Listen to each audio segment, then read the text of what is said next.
Hello guys. Thank you for following my podcast. This is chapter 2.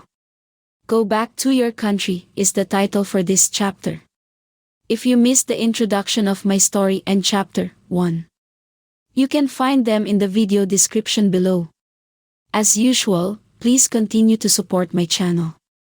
Without wasting any more of your time, let's get this podcast going.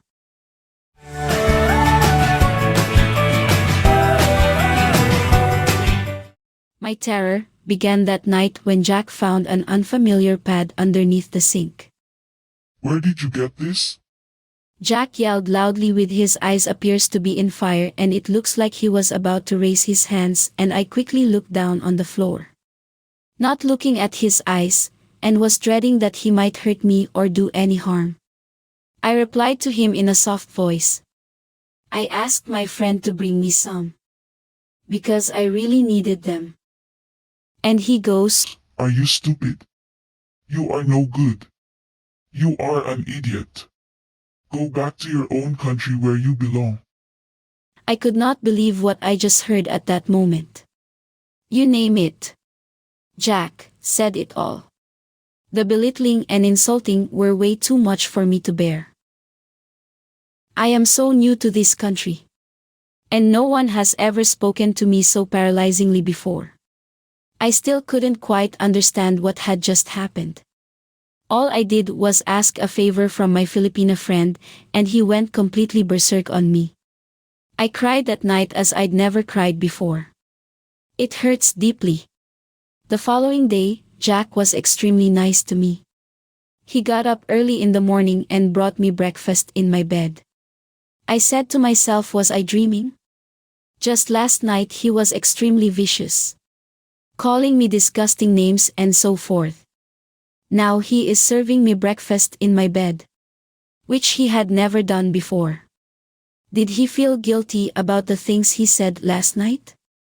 As a new wife and living in a totally different environment and country far away from family and friends, I tried to assess the situation the best I could. I was confused, but I did try not to show it to Jack because of the fear that it may re-trigger his wrath. Mind you, the insulting and belittling was a new thing to me. On Saturday, the same week, he took me to Hudson's store. It's like a Goodwill store.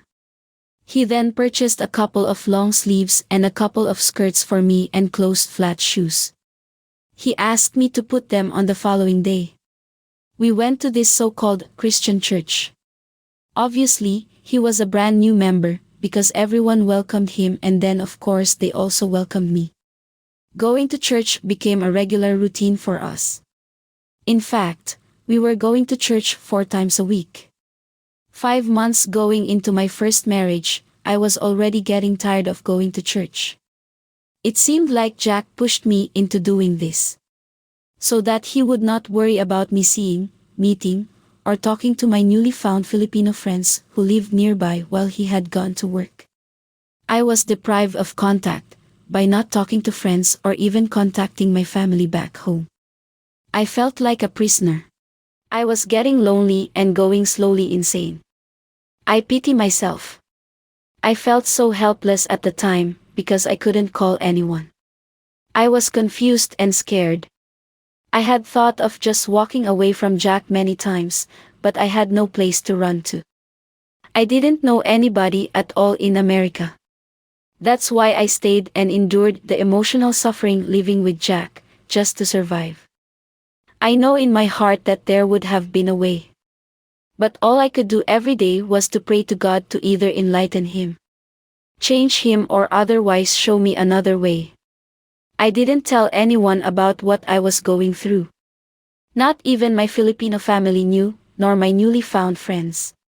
I was so ashamed of myself, drained, scared, and nauseatingly confused about my situation. Jack mentally abused me and controlled my life. I knew that he didn't hurt me yet, physically. But I just had these feelings that he would do some terrible things to me either sooner or later. Jack always put me down. Nothing that I did was ever good enough for him. One day, when I was doing some laundry, I found 50 cents in his pocket. Since Jack was withholding my basic necessities, I decided to contact my friend and I asked her to buy and bring me 2 postage stamps.